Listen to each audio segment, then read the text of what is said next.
Audio bomb Congress high command alert ಆಗಿದೆ. ಈಗ Zameer PS Sarfaraz ಬಗ್ಗೆ ಮಾಹಿತಿಯನ್ನ ಹೈಕಮಾಂಡ್ ಪಡೆದಿರುವಂತದ್ದು. ಪ್ರಮುಖವಾಗಿ ವಸತಿ ಸಚಿವರಾದಂತಹ ಜಮೀರ್ ಅಹಮದ್ ಖಾನ್ ಅವರ PS ಸರ್ಫರಾಜ್ ಬಗ್ಗೆ ಮಾಹಿತಿಯನ್ನ ಪಡೆದಿದ್ದಾರೆ ಹೈಕಮಾಂಡ್.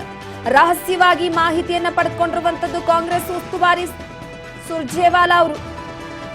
ಆಡಿಯೋ ಬಗ್ಗೆ ವಿವರಣೆಯನ್ನ ಪಡೆಯಲಿದ್ದಾರೆ. ಅಲ್ಪಸಂಖ್ಯಾತ ಇಲಾಖೆಯ ಯೋಜನೆಗಳಲ್ಲೂ ಕೂಡ ಕಮಿಷನ್ ಆರೋಪ ಕೇಳಿ ಬರ್ತಾ ಇದೆ. ಶಾಸಕ BR ಪಾಟೀಲ್ ಸಚಿವ ಜಮೀರ್ ಅಹಮದ್ ಖಾನ್ ಆಪ್ತ ಕಾರ್ಯದರ್ಶಿಗೆ ಕರೆ ಮಾಡಿ ಸರ್ಕಾರಿ ಮನೆಗಳ ಹಂಚಿಕೆಗೆ ಲಂಚ ಪಡಿತಾ ಇರುವ ಬಗ್ಗೆ ಆರೋಪಿಸಿದ್ರು. ಹಣ ನೀಡಿದವರಿಗಷ್ಟೇನೆ ವಸತಿ ನಿಗಮದಲ್ಲಿ ಮನೆಗಳನ್ನ ಮಂಜೂರು ಮಾಡಲಾಗ್ತಿದೆ ಅಂತ ಹೇಳಲಾಗಿತ್ತು. ಇದಕ್ಕೆ ಪ್ರತಿಯಾಗಿ ಯಾವ ಕ್ಷೇತ್ರದಲ್ಲಿ ಹೀಗೆ ಆಗಿದೆ ಮಾಹಿತಿ ನೀಡಿ ಕೂಡಲೇ ಕ್ರಮ ಕೈಗೊಳ್ಳುವುದಾಗಿ ಜಮೀರ್ ಖಾನ್ ಆಪ್ತ ಕಾರ್ಯದರ್ಶಿ ಅವರು ಕೂಡ ಹೇಳಿದ್ರು. ಅದಾದ ನಂತರವಾಗಿ ಅಫ್ಜಲಾಪುರ ಕ್ಷೇತ್ರ ಮತ್ತು ಆಳಂದ ಸೇರಿದಂತೆ ಹಲವೆಡೆ ಒಟ್ಟು 950 ಮನೆಗಳನ್ನ ಲಂಚ ಪಡೆದು ಹಂಚಿಕೆ ಮಾಡಲಾಗಿದೆ. ಒಂದಲ್ಲ ಎರಡಲ್ಲ ನೂರಲ್ಲ ಇನ್ನೂರಲ್ಲ 950 ಮನೆಗಳನ್ನ ಲಂಚ ಪಡೆದು ಹಂಚಿಕೆ ಮಾಡಲಾಗಿದೆ ಎನ್ನುವಂತಹ ಆಡಿಯೋದಲ್ಲಿರುವಂತದ್ದು ವೈರಲ್ ಆಗಿದೆ. ಸೊ ಕಮಿಷನ್ ಆರೋಪದ ಬಗ್ಗೆ ಕೂಡ ಮಾಹಿತಿ ಕಲೆ ಹಾಕಿದ್ದಾರೆ ಸುರ್ಜೇವಾಲಾ ಅವರು. ಈ ಬಗ್ಗೆ ಮತ್ತಷ್ಟು ಮಾಹಿತಿಯನ್ನ ಕೊಡ್ತಾ ಹೋಗ್ತಾರೆ ನಮ್ಮ ಪ್ರತಿನಿಧಿ ಬಸವರಾಜ್ ಜೂಗರ್. ಬಸವರಾಜ್ ನೋಡಿ, ಪ್ರಮುಖವಾಗಿ ಅಲ್ಪಸಂಖ್ಯಾತ ಇಲಾಖೆಯಲ್ಲೂ ಕೂಡ ಕಮಿಷನ್ ಆರೋಪದ ವಾಸನೆ ಕೇಳಿ ಬರ್ತಾ ಇದೆ. ಸರ್ಕಾರದ ಪ್ರತಿಯೊಂದು ಇಲಾಖೆಯಲ್ಲೂ ಕೂಡ ಬರೀ ಭ್ರಷ್ಟಾಚಾರ ತಾಂಡವಾಡುತ್ತಾ ಇದೆ. ಇದು ಕೇವಲ ರಾಜ್ಯ ಸರ್ಕಾರ ಅಲ್ಲ, ಹೈಕಮಾಂಡ್ಗೆ ಮುಜುಗರ ತರುವಂತಹ ವಿಚಾರ. ಪ್ರತಿ ಬಾರಿ ಕೂಡ ಈ ಭ್ರಷ್ಟಾಚಾರದ ವಿಚಾರಕ್ಕೆ ಸಂಬಂಧಪಟ್ಟಂತೆ ರಾಜ್ಯ ಸರ್ಕಾರ ಸಿಕ್ ಹಾಕೊಳ್ತಾನೆ ಇದೆ. ಇದಕ್ಕೆ ಬ್ರೇಕ್ ಹಾಕ್ಲಿಲ್ಲ ಅಂದ್ರೆ ಮುಂದಿನ ದಿನಗಳಲ್ಲಿ ಬಹಳಷ್ಟು ಕಷ್ಟಕರವಾಗಲಿದೆ ಅಂತ.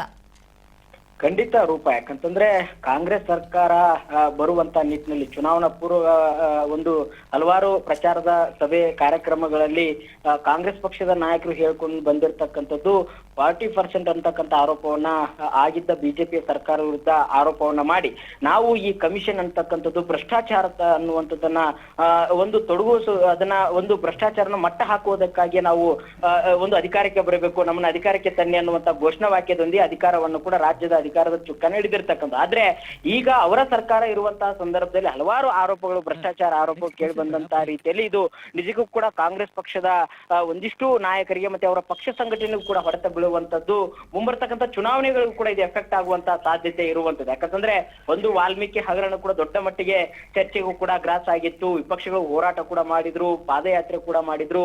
ಹೀಗೆ ಹಲವು ರೀತಿಯ ಒಂದು ಮೂಢ ಹಗರಣ ಆಗಿರ್ಬೋದು, ಹಲವಾರು ರೀತಿಯ ಆ ಒಂದು ಈ ಆರೋಪಗಳ ಮೇಲೆ ಆರೋಪಗಳು ಬಂದಂತ ಸಂದರ್ಭದಲ್ಲಿ ಇದು ಪಕ್ಷದ ಮೇಲೂ ಕೂಡ ಹೊಡೆತ ಬೀಳುವಂತದ್ದು. ಹಾಗಾಗಿ ಸಹಜವಾಗಿ ಪಕ್ಷದ ಹೈಕಮಾಂಡ್ ನಾಯಕರು ಕೂಡ ಇದಕ್ಕೆ ಎಂಟ್ರಿ ಕೊಟ್ಟತಕ್ಕಂಥದ್ದು.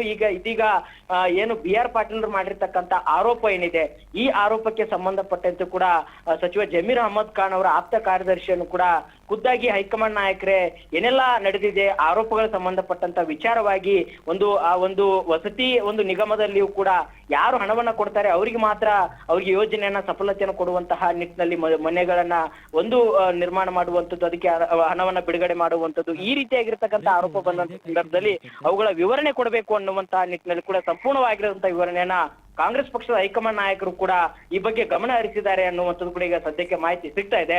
ಆದ್ರೆ ರೂಪ, ಈಗಾಗಲೇ ಒಂದ್ ಕಡೆ ಇದು ಕಾಂಗ್ರೆಸ್ ಪಕ್ಷದ ಶಾಸಕರೇ ಒಂದು ಸರ್ಕಾರದ ವಿರುದ್ಧವಾಗಿ ಒಂದು ಇಲಾಖೆಯಲ್ಲಿ ಈ ರೀತಿಯ ಭ್ರಷ್ಟಾಚಾರ ನಡೀತಾ ಇದೆ ಅನ್ನುವಂಥದ್ದು ಬಹಿರಂಗವಾಗಿ ಈ ಒಂದು ಆಡಿಯೋ ಕೂಡ ವೈರಲ್ ಆಗಿರ್ತಕ್ಕಂಥ ಹಿನ್ನೆಲೆಯಲ್ಲಿ ಇದು ದೊಡ್ಡ ಮಟ್ಟಿಗೆ ಸರ್ಕಾರಕ್ಕೆ ಡ್ಯಾಮೇಜ್ ಆಗುವಂಥದ್ದು ಮತ್ತೆ ಪಕ್ಷಕ್ಕೂ ಕೂಡ ಡ್ಯಾಮೇಜ್ ಆಗುವಂಥದ್ದು. ಹಾಗಾಗಿ ಇದನ್ನ ಈಗಲೇ ಸರಿಪಡಿಸಬೇಕು ಅನ್ನುವಂತ ಲೆಕ್ಕಾಚಾರಕ್ಕೆ ಕಾಂಗ್ರೆಸ್ ಪಕ್ಷದ ಹೈಕಮಾಂಡ್ ನಾಯಕರು ಮುಂದಾದಂತೆ ಕಾಣ್ತಾ ಇದೆ. ಹಾಗಾಗಿ ಈಗ ಇಲಾಖಾ ಯಾರು ಆಪ್ತ ಕಾರ್ಯದರ್ಶಿ ಏನಿದ್ರು ಅವರ ಬಳಿಯಿಂದಲೂ ಕೂಡ ಮಾಹಿತಿ ಪಡೆದುಕೊಂಡು ಮತ್ತೆ ಸಚಿವ ಜಮೀರ್ ಅಹಮದ್ ಖಾನ್ ಅವರ PS ಗಳಿಂದ ಅವರ ಬಳಿಯಿಂದ ಕೂಡ ಮಾಹಿತಿಯನ್ನ ಪಡೆದುಕೊಂಡು ಇದಕ್ಕೆ ಯಾವ ರೀತಿಯಾಗಿ ಮುಂದಿನ ಕ್ರಮ ಕೈಗೊಳ್ಳಬೇಕು ಅನ್ನುವಂತ ನಿಟ್ಟಿನಲ್ಲಿ ಸಾಕಷ್ಟು ಹೈಕಮಾಂಡ್ ಮಟ್ಟದಲ್ಲಿ ಕೂಡ ಇದು ಚರ್ಚೆ ಆಗ್ತಾ ಇದೆ ರೂಪ.